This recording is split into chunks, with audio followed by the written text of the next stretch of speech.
classmates. Good morning! Now let's proceed to the number 3. Movement games. Please read, everyone. Movement games are a great way to teach students about tempo and dynamics. For example, you can use games like freeze dance or musical chairs to teach students about tempo and dynamics. So the next activity about games is all about movement and games. We all know that tempo is all about sa tungkol siya sa bilis, merong umahina ba or malakas. So, in movement games, we can integrate the activity including musical chairs, freeze dance. Pwede rin itong the learners are going to walk faster and slower. For example, please come here, Mr. Kagadas and Kapili. Mag-freeze dance daw ba? Ako yung nakalas. Mag-freeze dance. Ayun, sinabi ko lang ako. So this is the example of movement games. So in tempo, pwede natin itong gawin na activity. For example, Kagadas is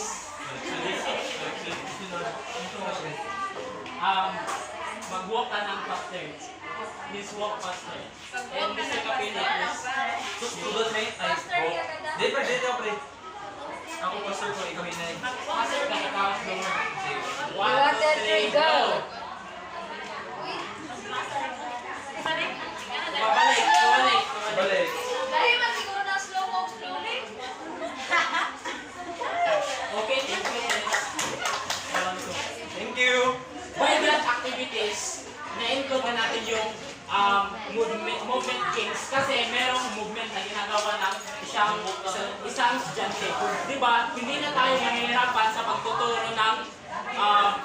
ng tempo. Diba? Kasi the Kodaly method implemented katulad ng sinabi ni Orbeta, start with simple to complex. So pagtuturo ng music, pagsisimula talaga sa basic to complex. So, by that activities through movement games, malalaman na isang estudyante na ang tempo ganito pala. Diba? Movement games are a great way to teach students about tempo and dynamics. So, by that, malalaman ng isang estudyante through games. We all know that through games, learners are actively engaging. Diba?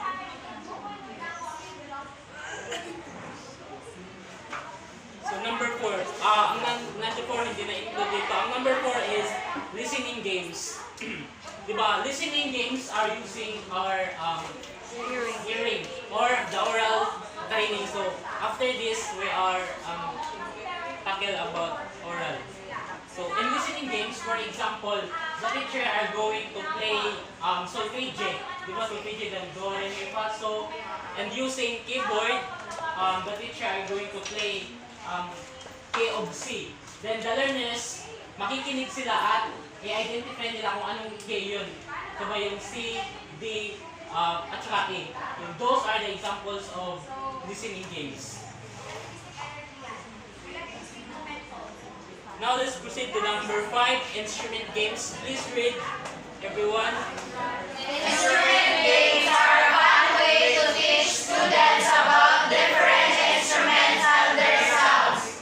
For example, you can use games like instrument bingo or name that instrument to teach students about different instruments. So in teaching instruments naman, these games is pwedeng ma-integrate yung bingo games kasi hindi naman lahat ng estudyante alam yung instrument, di ba? In order to teach instruments sa learners, para mapadala sa kanila na malaman na, ito pala ang guitar, keyboard, drum, bass, di ba? Through bingo games, di ba? Bingo games, makakreate ang student ng diba, scramble words, makakreate ang estudyante, ma-fix niya yung word, ma-identify niya kung ano yung na instrument. For example, yung ba, gitara, bass, drum, di ba? Through these games, mas mapadali sa sa estudyante na malaman kung ano yung instrument na yun, di ba? Kaysa na gusto natin na i-discuss kung ano yung instrument this is kuan, di ba? Para sa estudyante, mahirap kasi hindi naman lahat ng learners ay madaling maka-catch up at maka-intindi, di ba?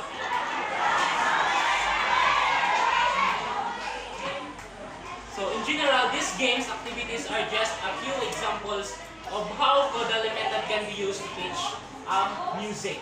Diba? Kodaly method, gumamit sila ng different games in order to catch the attention of the learners. Diba? Kasi mga bata, hilig talaga yung paglalaro. Kaya, si Kodaly method, ina-apply yung games sa pagtuturo ng music. Kasi bored naman talaga yung music. Diba? Hindi naman lahat ng estudyante ay gusto yung music. Gustong kumanta, gustong mag-play, di ba? So, the Kodaly methods apply those games, the 5 different games, para sa pagtuturo ng music. So, what are those 5? Moving games, listening games, radio games, singing games, listening games, and instrument games. Okay, those are reading games, singing games, movement games. Okay, now let's proceed to the last K components of Kodaly method, the oral training. Please read everyone. The Kodaly method is a music education system that emphasizes the importance of oral training in developing musical skills and concepts, particularly in children.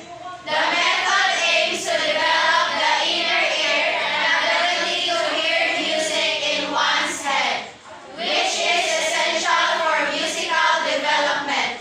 The Kodaly method uses a variety of techniques such as singing, playing games, exploration, and discovery to teach musical concepts sequentially.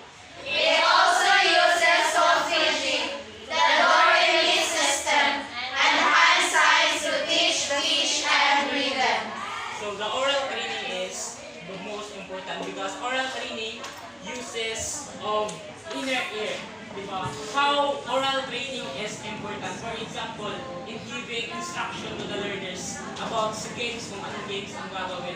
Diba? Importante talaga yung oral training, yung pakikinig, inner ear ng estudyante upang malaman niya kung ano ang kanilang gagawin. Not only for the learners but also for the teachers. Diba? Katulad nga ng sinasabi ni Sir na ang oral training or oral skills ay importante talaga sa pagtuturo ng music because we cannot teach kapag hindi natin alam. Diba? For example, nakikinig tayo kung ano yung tono na yun, tapos wala tayong oral skills kasi wala tayong oral training, paano natin malaman kung anong chord yun, kung anong key yun, diba? So, oral training is most important. Maraming games na sinabi kanina na pwede i-apply ang oral training. Nasabi na kaya yung oral skills. At saka ito ay yung number 4, the listening game. So oral training it also uses solfeggio, the do, re, mi, fa, sol, la, diba? Fa, sol, la. Katulad ng sinabi ko kanina, if the teacher are going to play in keyboard, example, the key of C, end with C. So the learners are going to identify through inner ear, sa tulad ng pakikinig.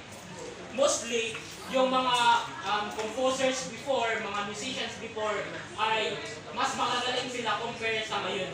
Dahil before, through mag-tune sila ng gitara or different instruments using their ear. Kumpara sa ngayon, di ba? Ginagamitan naman.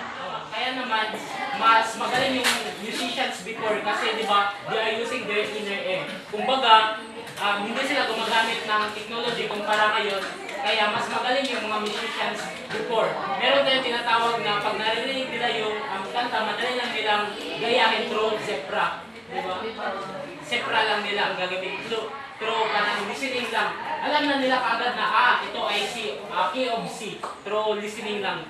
Ito, ganito ka-importante ang oral skills or oral training. Kung magtuturo ng ng music kahit hindi natin yung gusto yung music. Since magtuturo tayo ng music, importante talaga na meron tayong oral training.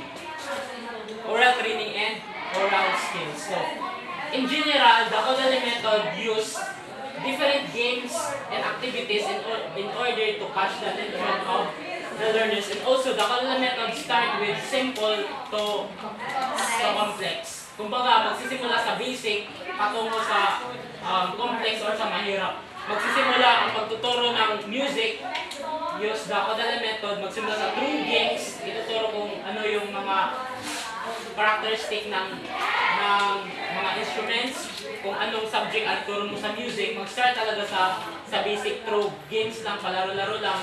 At saka, hindi naman namin nag-jump na nakalearn pala siya through games. And that's all for our report about the Kodaly method. Do you have any questions? None. Clarifications? None.